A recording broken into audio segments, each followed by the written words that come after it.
Namaku Rendel, aku bekerja sebagai petugas keamanan di sebuah kompleks perkantoran di daerah Purwokerto. Pekerjaanku cukup sederhana, menjaga pintu masuk, memeriksa kendaraan, dan berkeliling setiap 2 jam sekali. Tapi sejak satu kecelakaan tragis di depan kompleks itu, malam-malamku tak pernah tenang lagi. Suatu sore beberapa bulan lalu, sebuah kecelakaan terjadi di depan pintu masuk. Seorang wanita muda mengendarai motor dengan kecepatan tinggi dan ditabrak mobil dari arah berlawanan. Tubuhnya terpental ke pembatas jalan. Aku yang sedang bertugas segera berlari menolong, tapi darah sudah mengalir dari kepalanya. Dia sempat menggenggam tanganku, berbisik lirih, "Jangan biarkan aku sendirian." Sebelum akhirnya mengembuskan napas terakhir.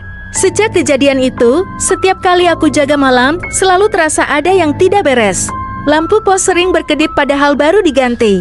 Kadang, aku mencium aroma melati kuat sekali, padahal tidak ada tanaman itu di sekitar pos. Teman kerjaku yang jaga siang bilang, aku mungkin terlalu lelah. Tapi aku tahu, ada sesuatu yang berubah sejak malam kecelakaan itu.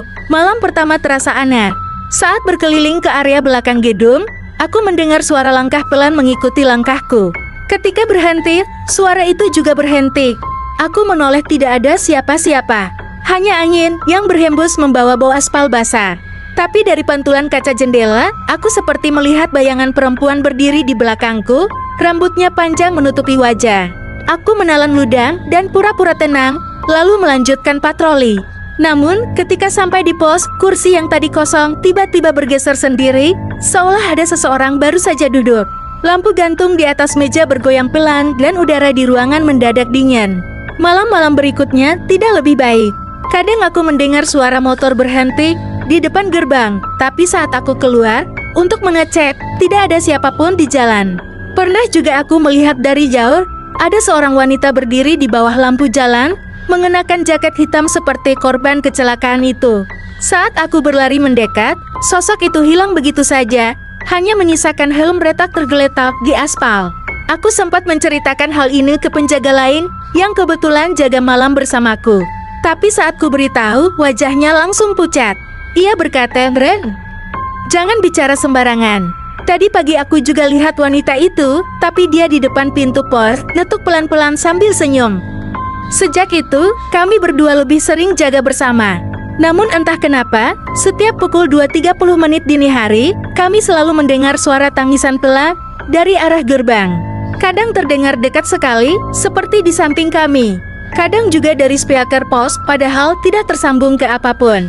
Suatu malam, aku memberanikan diri keluar dan memanggil dengan suara gemetar, "Kalau kamu butuh bantuan, jangan ganggu kami, Mbak." Tapi tiba-tiba udara berhenti berhembus. Dari arah jalan, muncul kabut tipis yang bergerak perlahan. Di tengah kabut itu, tampak sosok perempuan mengenakan jaket hitam, berjalan perlahan ke arahku sambil menunduk.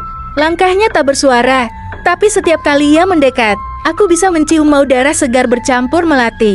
Ketika jaraknya hanya beberapa meter, ia mengangkat wajahnya. Wajah yang sama dengan wanita yang dulu meninggal di tanganku, pucat, dengan darah kering di pelipisnya.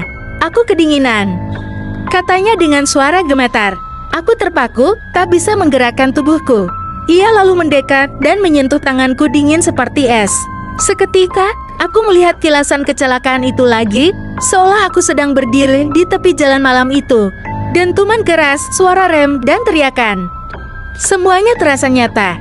Ketika aku sadar, aku sudah berada di dalam pos dengan tubuh gemetar. Rekanku berkata, ia menemukanku pingsan di luar dan di aspal depan gerbang ada bekas darah segar yang entah dari mana asalnya. Sejak malam itu, sosok wanita itu tak pernah muncul lagi.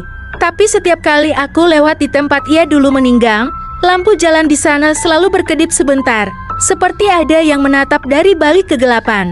Dan kadang, saat angin malam bertiup pelan, aku masih bisa mendengar suara lirih dari arah jalan raya itu. "Terima kasih sudah menemani. Walau cuma sebentar."